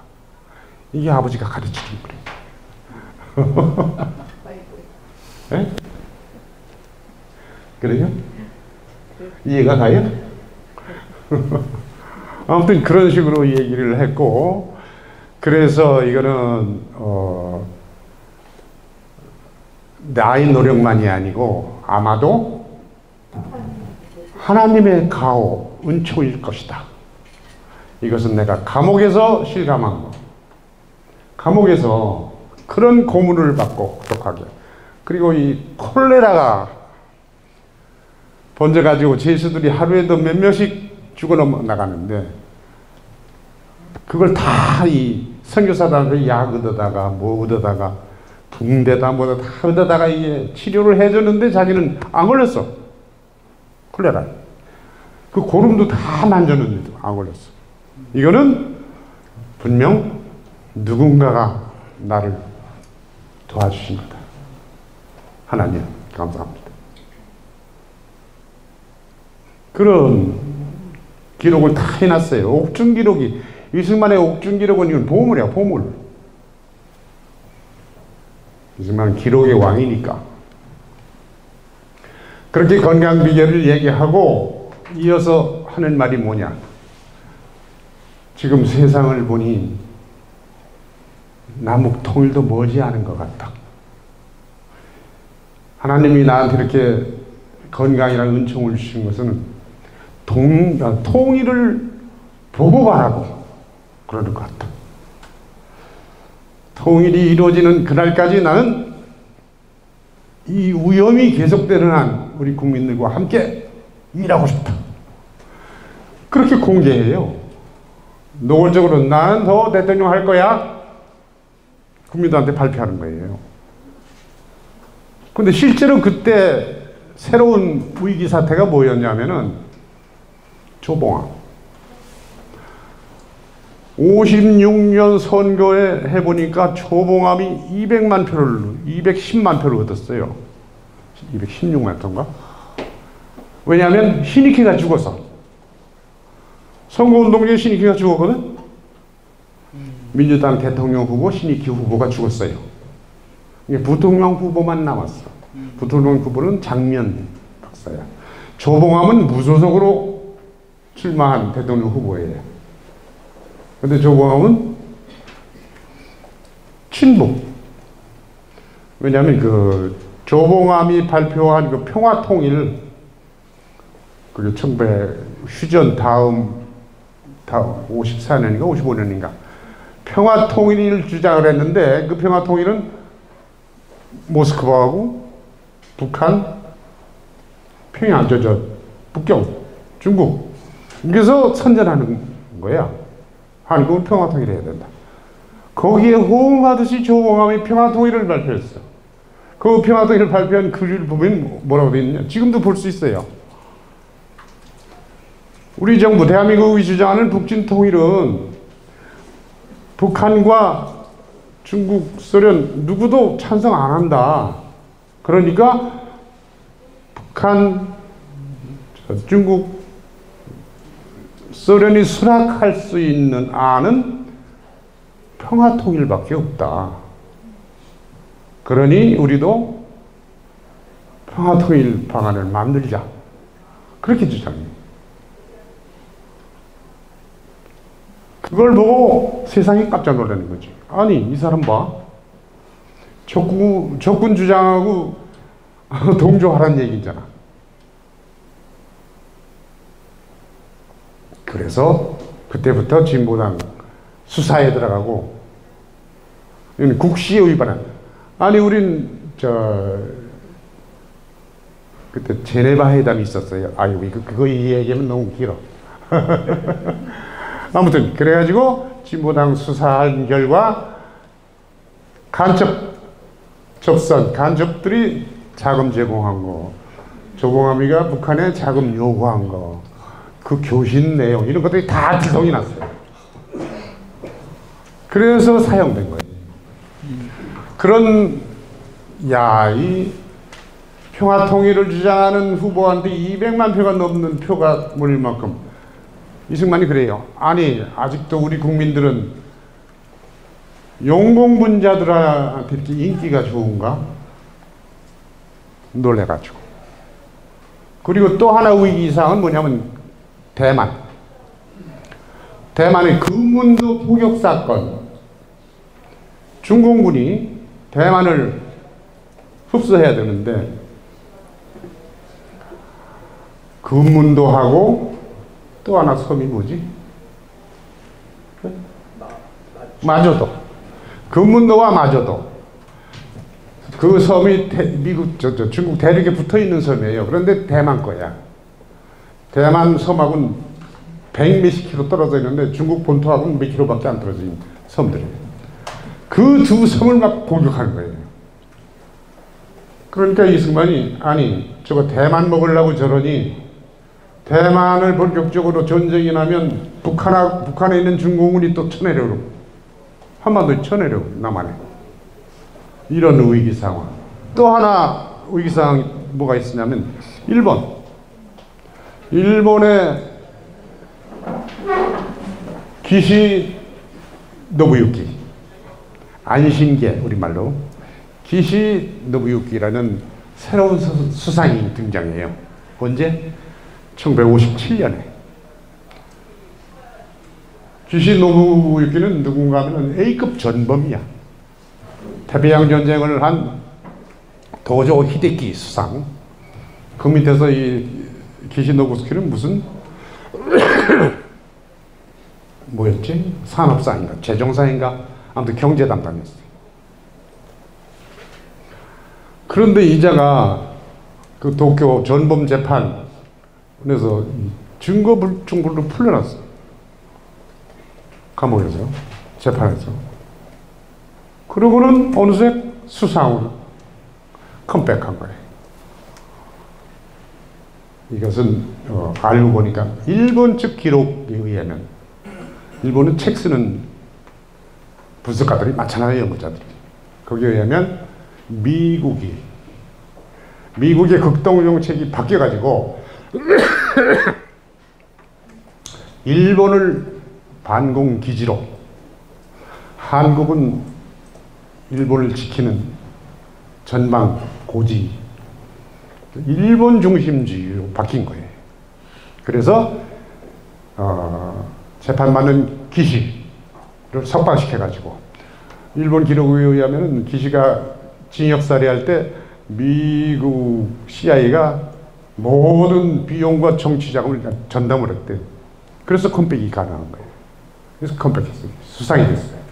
수상이 되면서 기시가 남한 대한민국을 딱 잡는 거예요.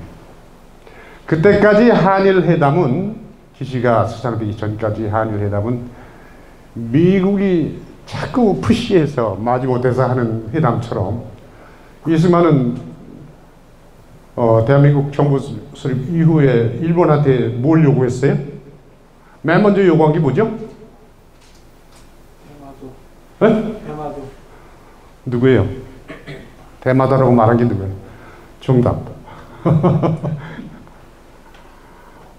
그 15일 날 정부 수립 건국 선포식을 하고 사흘 후에 대마도는 한국 땅 돌려달라. 몰랐죠? 처음 들었지?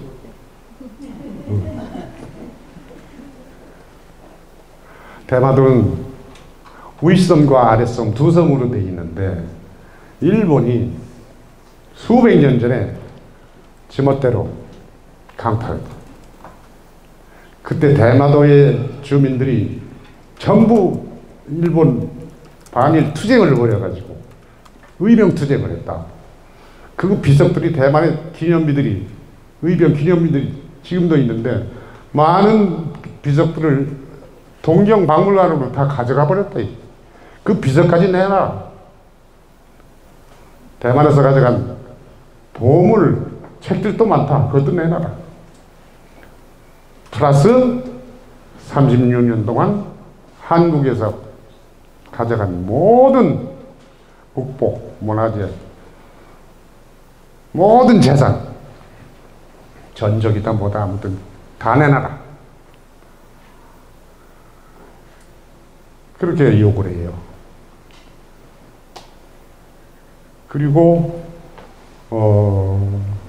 그 다음 해 그러니까 8.15 건국하고 6개월 안 돼서 그 다음에 1월 신년 기자회견에서 또 신년 기자에게 이렇든 미국 기자가 물었어.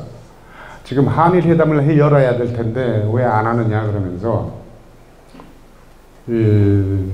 전쟁 배상금, 전쟁 당사국은 아니니까 점령 배상금인가 식민지 이건 얼마나 받겠습니까? 이렇게 물어봤어.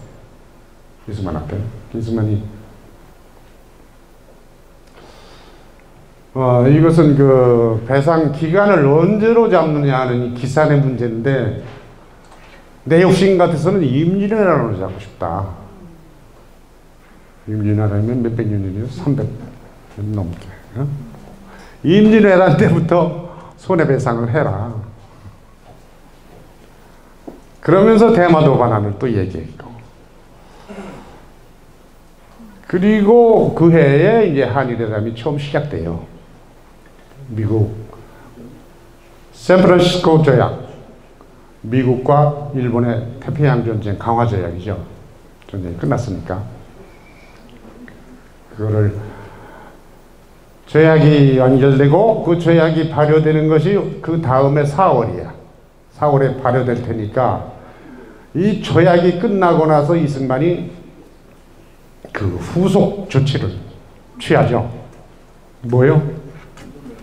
평화선 선포.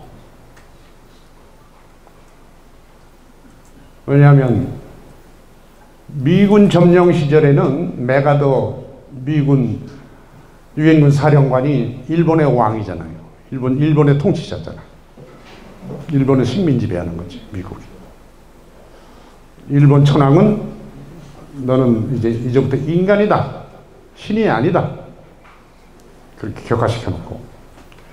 그 메가더가 일본 열도와 한반도 남반부 이거를 통치하면서 메가더 라인을 우리 동해에다가 메가더 라인을 그어요. 일본 어부와 한국 어부 싸움이 너무 심하니까 일본이 한국 해안으로 너무 많이 침입하니까 그거를 그어요. 메가더 라인. 그거를 이승만이 평화선으로 바꾸죠. 메가더 라인을 바꾼 게 아니라 그냥 평화선을 그냥 우리 영해 주권선을 선포해. 52년 1월 18일인가?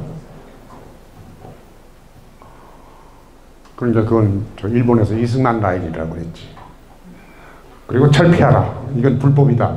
이승만 라인 철회하라. 그러니까 이승만이 이것은 우리 양국의 평화를 위해 반드시 필요한 선이다.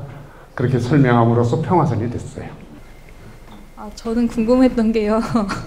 저번 시간에 사실 대략적으로 설명을 듣기는 했는데 안 들려. 네. 저번 시간에도 그 이승만 대통령이랑 박정희 대통령 간의 관계에 대해서 말년의 관계에 대해서는 설명을 들었었거든요. 근데 그 이승만 대통령이 자진하야하고 나서 그 내년에 쿠데타가 있었잖아요. 박정희 대통령 쿠데타 아닌가요? 맞지 않나? 그래서 그 초기에 박정희 대통령이랑 이승만 대통령의 관계가 좀 궁금합니다.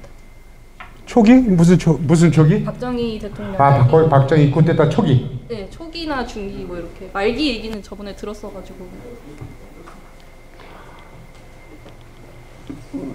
이승만과 박정희 관계에 대해서 기술된 기록들이 많지가 않은데 박정희 쿠데타는 민주당 정권의 이런저런 부작용이랄까 악패랄까 아무튼 4.19 때문에 대모 천국이 됐는데 나라를 컨트롤하지 못하는 정부 그런 나약한 약체 정권이 빚어내는 여러 가지 문제 특히 남북 문제 가자 북으로 오라 남으로 김일성이 4.19를 이용해서 남한을 공산화시키지 못한 게 전체 한이라는 말을 했다는 식으로 그런 상황이 되니까 이제 쿠데타를 일으켰죠. 그때 박정희가 이승만에 대해서 어떤 생각을 가지고 있었는지는 그 기록이 없습니다.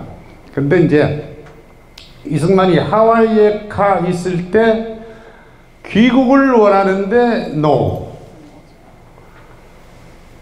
이승만은 하와이 갈 때 나 한 2, 3주일 잘 쉬다 올게 그러고 갔는데 시간이 자꾸 흘러가죠. 이승만 자신도 모처럼 제2의 고향에 가니까 시간이 많이 흘러가고 그랬는데 귀국을 박정희가 막았다. 이거는 기록이 많죠. 근데 김종필 씨 해고에 의하면 또 그렇지도 않아요.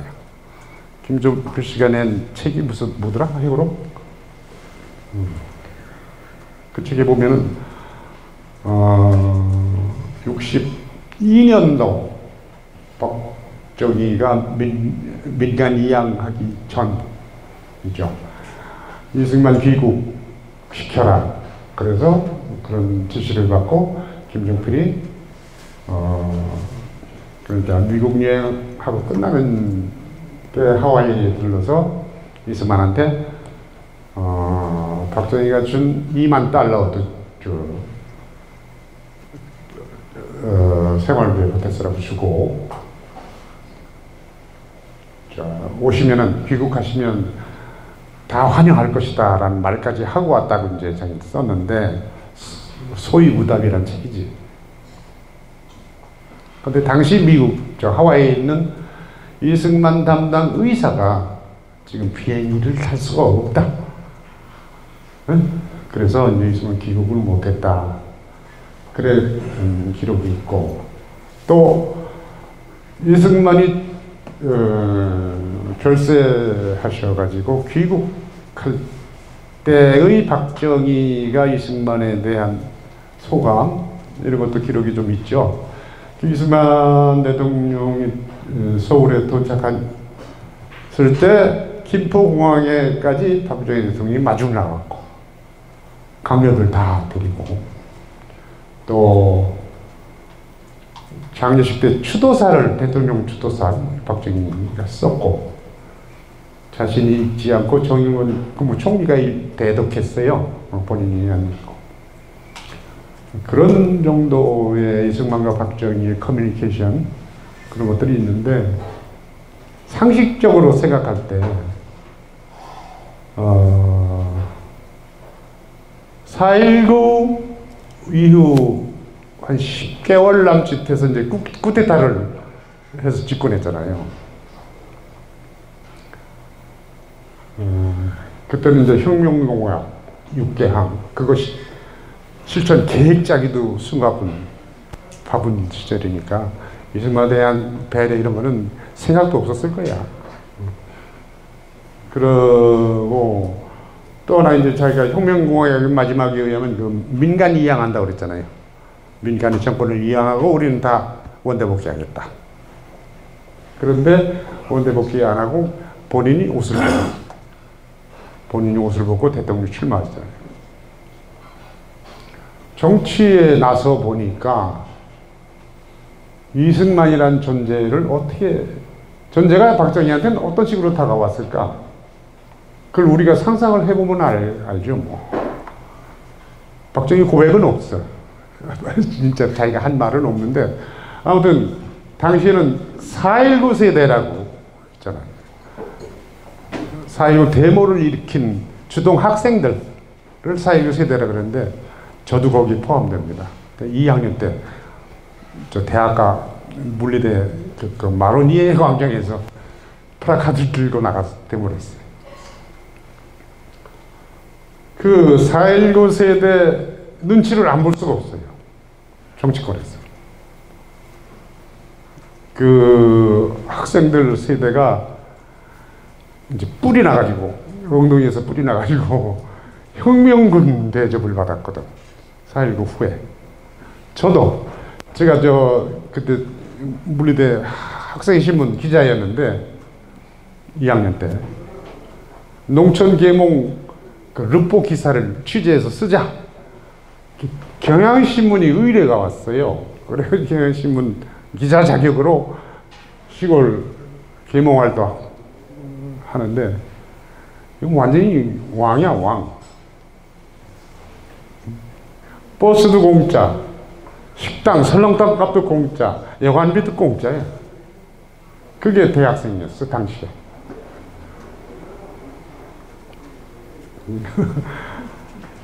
그런 4.19 세대라는 걸 의식해야 될 것이고, 이승만이 다시 돌아오면 또 이승만 배축운동이 일어날 거 아니에요. 그 4.19 세대들이 또 데모할 테니까. 이런저런 부작용들이 있을 것이다. 그리고 또 자기 정치 거기에 악영향을 가져오는 요소들도 체크할 수 있고, 그래서 자의반 타의반 그야말로 이승만 귀국을 모르는 척 내버려 뒀을 방치한 자세가 아니었을까. 너무 대답이 길었어요.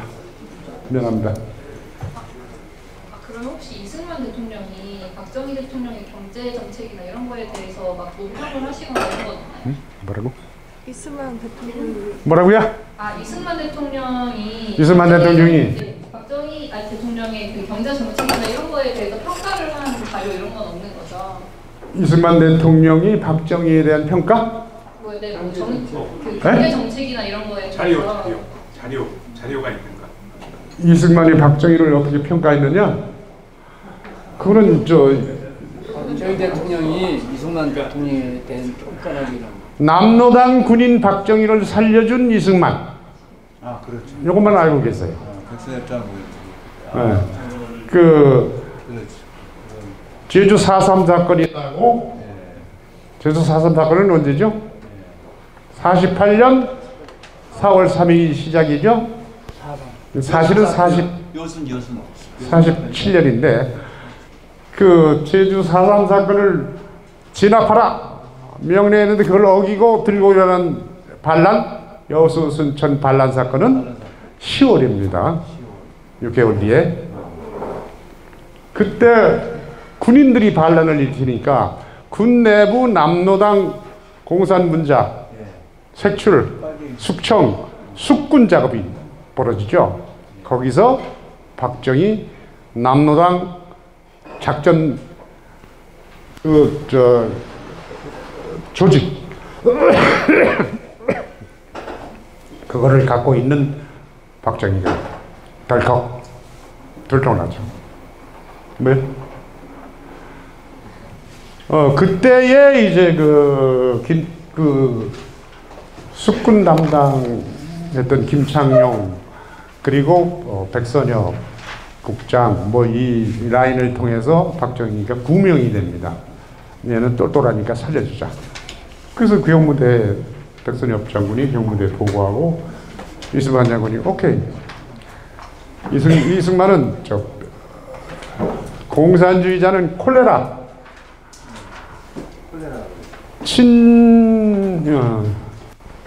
친부모 자질이라도 공산주의자는 즉시 격리시켜야. 격리시키지 않으면 전 가족이 다 죽는다. 그런 분인데, 그러면서 단서를 붙이죠. 개과천선하면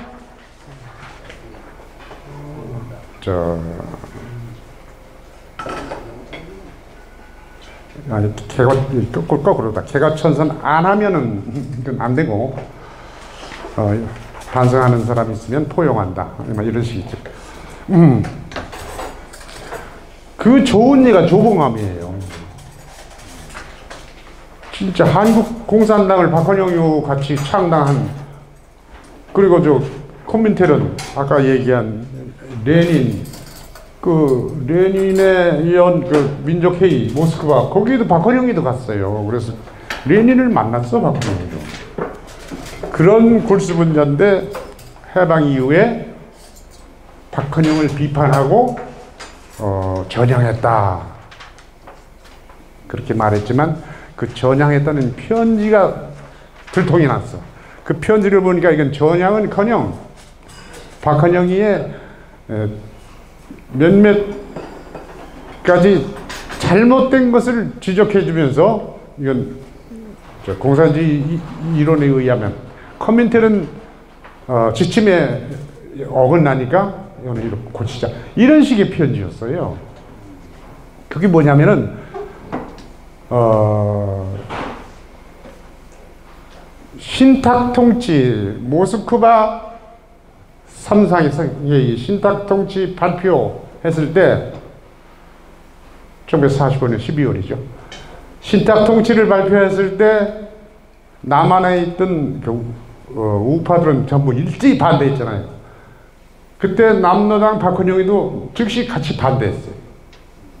신탁통치 반대. 그런데 며칠 뒤에 평양 갔다 오더니만 금방 신탁통치 찬성 이렇게 바꿨죠. 조봉암이가 박헌영한테 이게 너 잘못한 거다. 그런 식의 실수, 작전상 실수 지적하면서 충성을 맹세한 편지야. 누구한테? 스탈린 동지한테 충성을 맹세한. 그게 무슨 전향이에요. 그러니까 조봉암은 전향한 적이 없는 사람입니다.